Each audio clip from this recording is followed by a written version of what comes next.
Hi, my name is Mr. Thompson, I'm Mrs. Wilkie. and we're here to take you on a virtual nature hike of the Lapham Peak Ice Age Trail.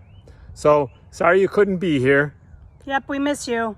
but we'll do our best to give you the insight into what's going on at On the Ice Age Trail. on the Ice Age Trail Peak, at Lapham Peak. at the heart of the Kettle Moraine. This is something you're going to miss. 126 steps down to the bottom, to the beginning of this Ice Age Trail, and then 126 back up. So we're going to start with this piece of wood right here.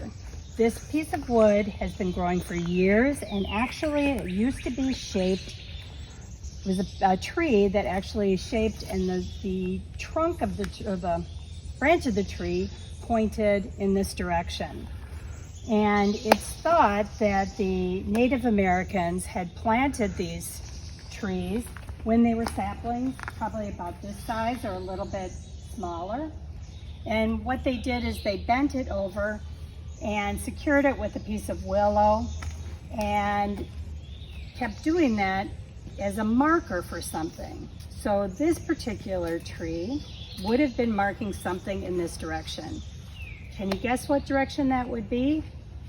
Probably not, because we're in the middle of the forest here, but it's pointing north, and there would be something in that direction that the Native Americans would find very important, that they would have to mark it to make sure that they can get back to that spot, because we don't have street signs anymore. They didn't have street signs back then. They had to have a way to follow that path back to something important. And what is over in that direction are large bodies of waters and some springs, and especially Lake Nagawicca, which is a kettle-formed lake, which we'll talk about that later. And so it was a very important water source for them. And so when they would travel, they could follow these native marker trees back to their source of water. Or perhaps it was back to their hunting ground, or perhaps it was back to their homestead. But that's how they used to mark the directions and paths that they needed to take to get from here to there back then. More than 12,000 years ago, an immense flow of glacial ice sculpted a landscape of remarkable beauty across Wisconsin. As the glacier retreated, it left behind some amazing landscape features. The Ice Age Trail is a 1,000-mile footpath, and it travels through some of Wisconsin's most beautiful natural areas. 600 miles are marked with bright yellow signage like this, and is maintained by loads of volunteers. It would take about 7 to 12 weeks to hike the entire trail. So far, the record is 22 days. This is the beginning of our Ice Age Trail. As a fourth grader, the standard that we're trying to help you understand is how weather and the ice have changed the land. Well, here's a terrific example, and there are loads of examples throughout this park of the weather changing the land. I suspect that people changed it first once the Ice Age Trail was created by the volunteers. You can see this is all very well packed down. That didn't happen because of nature. People walked through, made this path, and then the water followed the easiest way it could. As it did that, you can see all the way up there, it brings soil and mud and rocks all the way down. Like I said, lots of places throughout the park you can see this erosion. So we've walked down here a little bit further, and what we want to show you is a predominant feature of the Kettle Moraine forest. This right in front of me is an oak tree. It has some things we're going to talk about in a little bit on it, but we wanted you to be able to identify the different kinds of oak trees. So Mrs. Wilkie has the two leaves out here. This is an example of the white oak leaf, which has the rounded ends of each of the lobes of the leaf. And this is a red or black oak leaf, which you can tell by the spiky, pointy lobes of the leaf. You see the difference? Rounded and spiky. White oak, red and black oak. This is a little bit farther down the trail, but this is a terrific example of limestone that typically we don't see on the surface. Limestone is the bedrock that our soil has been built on, but this has been washed away and is exposed. So limestone was a great stone to be here because it shows some evidence of what Wisconsin used to be like. Long time ago, even before the glaciers, Wisconsin was a part of a sea, and this was the floor. And in that sea were animals. And those animals died and landed on this, what was then sand. And if you chipped away at pieces of this limestone, which you can't do here in the state park, you might find evidence of those fossils left behind. So as we're walking again down the Ice Age Trail, here's a land feature that was created by the glacier. I'm standing on the top. There's Mrs. Wilkie down on the bottom. You can then get an idea of how big this is. Let's go down and talk with her and have her tell you all about it. So when the glacier came through here, it came with such force and it carved out this kettle here, or what the Native Americans called it a kettle because it looks like a pot, and deposited a huge ball of ice here. And as the ice melted, it kept this landform in the shape of a kettle. We actually have a lake that was formed by that glacier pushing in and creating a big, huge ball like this, but many times larger. And sediment was on top, the soil and the debris that came along with the glacier, and it melted and it sunk to the bottom of this lake, but the water stayed in the lake, and that's Lake Nagawicca, which hopefully we will see a picture of in a future video. But as you see around here, all these boulders are called glacial erratics. Why are they called glacial erratics? Because they were brought here by the glacier. And they're erratic because they're not in any pattern. They're here and there and everywhere. But how do we know that they came from the glacier? Well, as Mr. Thompson told you, our bedrock is limestone.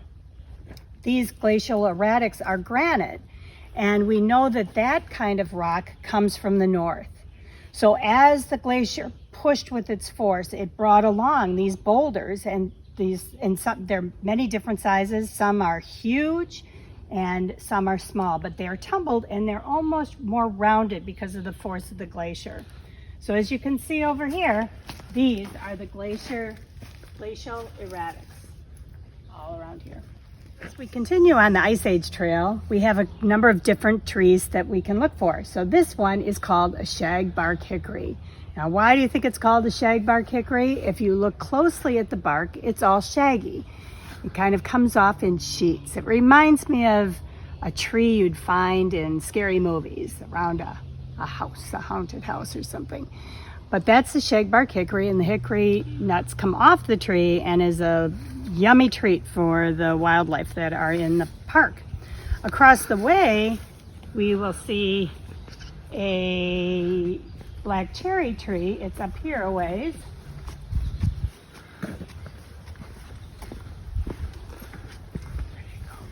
Right in front of you. That one?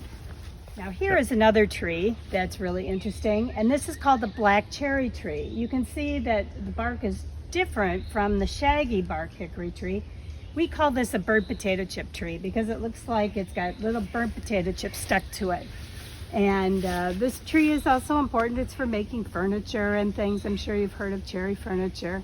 And but another tree that grows in this forest. So we have white oak, we have cherry, we have aspens, we have poplars, and it's just another interesting tree that you can identify by its bark. Typically this tree is not here. This is a tree that has fallen across the path. And one of the things we wanted to show you is this bluish green organism that's growing on here. This is called lichen, L-I-C-H-E-N. It's not a moss.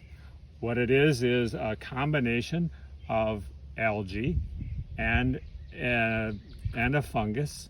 They live in what's called a symbiotic relationship. One produces the chlorophyll to provide it the energy for the other plant.